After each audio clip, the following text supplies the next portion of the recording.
What's up, Freezers Nation? It's Kelsey. I'm here to film a video about jumping spiders.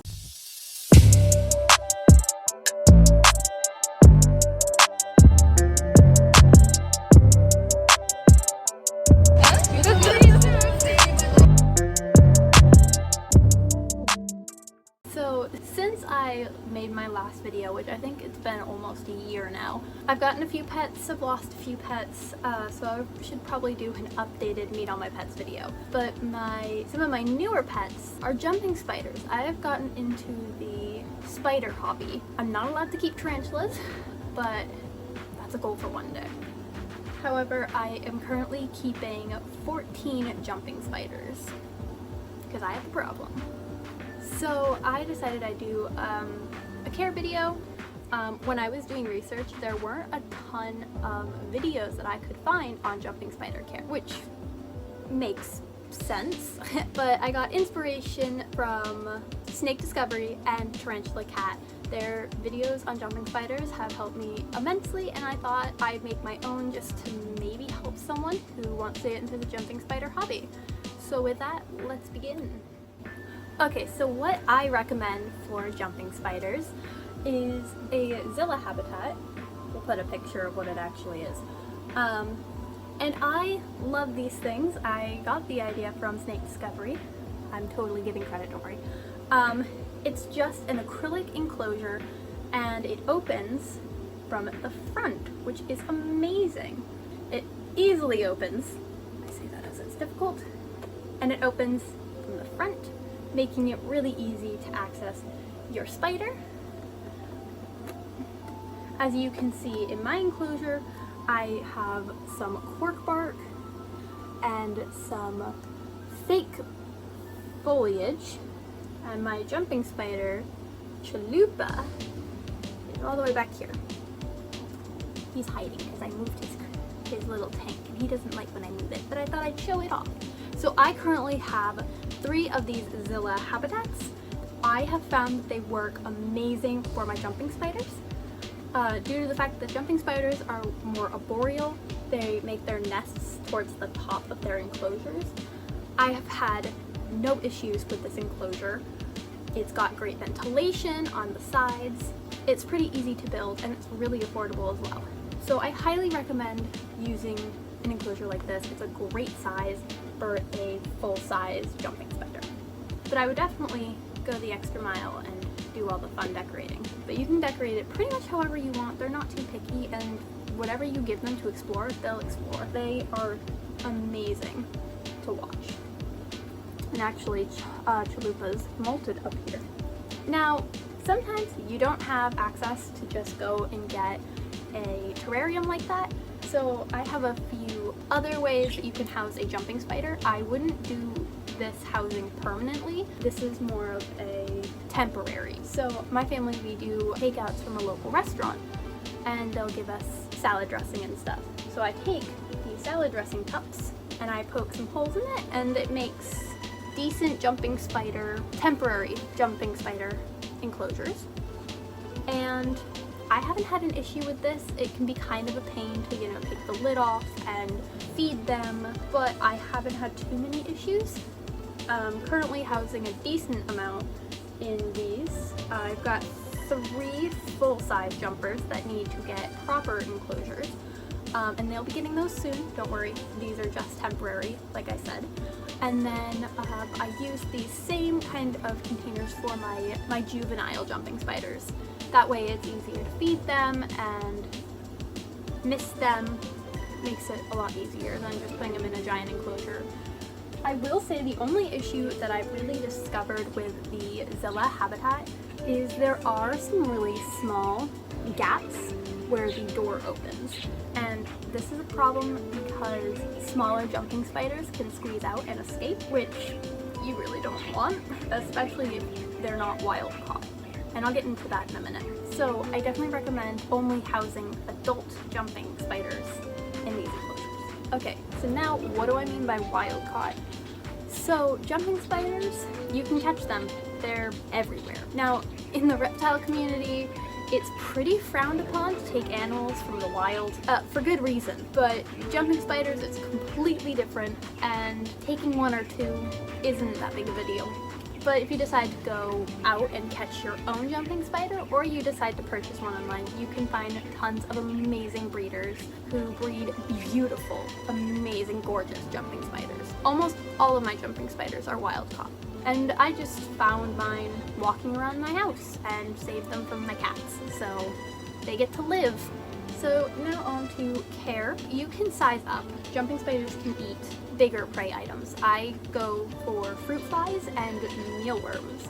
Just small little worms for my bigger jumping spiders, but my juveniles will eat fruit flies, and they are annoying as heck.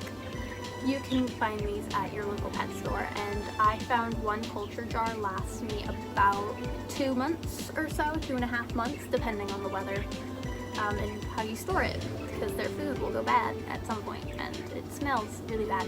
So that's just something to keep in mind. What I have just found out is if you put your fruit flies in the fridge 15 minutes before feeding your jumping spiders, it will kind of put them in like a sleepy state. So it makes feeding your jumping spiders much easier. And then they wake up and then you're doomed. So they're not my favorite thing to feed, but anything for my spiders. Another option that I have for housing my jumping spiders are these little plastic containers that I found at Dollar Tree. This one doesn't have any holes poked in it, but basically I flip it upside down so that way they can build their nest up here, and I just add air holes with a push pin. It's not the best thing, but again, they're temporary. I don't plan on keeping them in there for their entire lives. They don't need a lot of space, but they will take all the space they can get. So I definitely try to make sure that when I provide them their permanent enclosures, that they're nice and spacious with things for them to explore.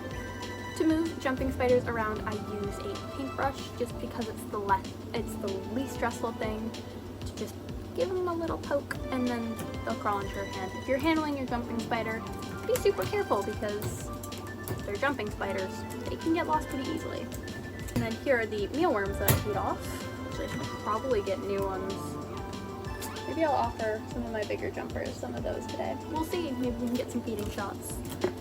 I have a whole bin for my spiders.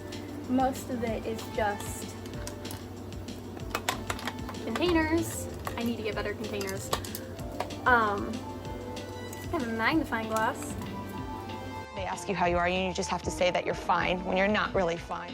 For decorating, like I've said, I use fake plants. I just trim them into like little trees because this is all one really long thing.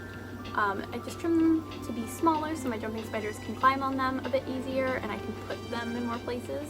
My jumping spiders really love these fake plants. You can go to Dollar Tree and find them. I prefer to use cork bark in mine. I just like the look of it, but you can go outside and get bark. Just make sure if you get any of your supplies from outside that you disinfect it first. There are great videos out there on how to disinfect things that you get outside to make them reptile safe, spider safe, etc. And for substrate, I just recommend using regular Eco Earth. I need to get more of this. That's what I use for my substrate. Pretty easy. And they're also just so easy to care for. For my adult jumping spiders, I mist them every 2 days and feed them every 3 days. It's worked really well for me. I haven't had any issues. But if you're worried about your jumping spider and if they're hungry, just look at their abdomen. If their abdomen is small and shrunken, then they're probably hungry. Give them something to snack on. They'll probably take it. They're amazing eaters, even when they're full. But if their abdomen's bigger, more round, then they're full and you're fine. And I don't personally use water dishes. Some people will use like bottle caps in their jumping spider enclosures with a bit of water. I'm always worried that my jumping spiders will drown. I just use a mist bottle and I mist them. Just one squirt, that's all it takes. Like I said, I mist them every 2 days and feed them every 3. They will use their enclosure.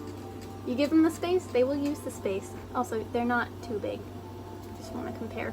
I am in love with how this enclosure looks. If you guys ever want a video on how to find jumping spiders in the wild, let me know. I would love to do a video on how to catch them. I just thought I'd do a really dumb care video just because I didn't find a lot when I was looking. So maybe someone will find this helpful. And worst comes to worst, you get to see cute jumping spiders. And to me, that's a win. I have found my jumping spiders to be super helpful with getting over my arachnophobia. I used to be petrified of spiders in general, and now I'm obsessed with them. And it's all because of these jumping spiders. If you have arachnophobia, get yourself a jumping spider. They change your life, literally.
Also, this is a good time to mention when jumping spiders walk, they leave a trail of silk behind. So when you're handling your jumping spiders, you have to be super careful not to yank your hand back or else you'll yank your spider. So now I'm covered in spider silk. It's not a big deal, it comes off really easy. But I should just, I feel like I need to warn people because you can just fling them into the abyss. So be very careful if you handle your jumping spider. Fruit flies go everywhere. If you don't like small flyy thingies, then don't get spiders. Don't get jumping spiders. We'll see how this goes. Like I used to do. That is really hard to open with one hand. Still really hard to open with one hand. Wow, I really suck at this. No? Yes? I'm so scared I'm gonna like take this out. There we go.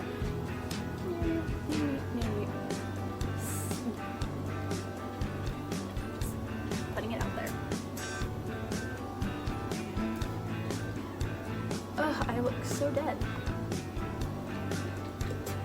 Yeah. And I've got two caution bars.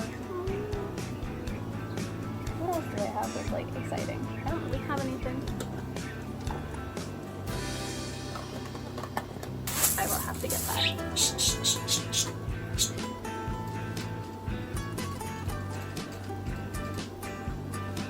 What else am I missing? I feel like I'm missing something else. There's water all over my phone now. Oops. You're doing so cute. Thanks, Snoopy. It's probably really stupid.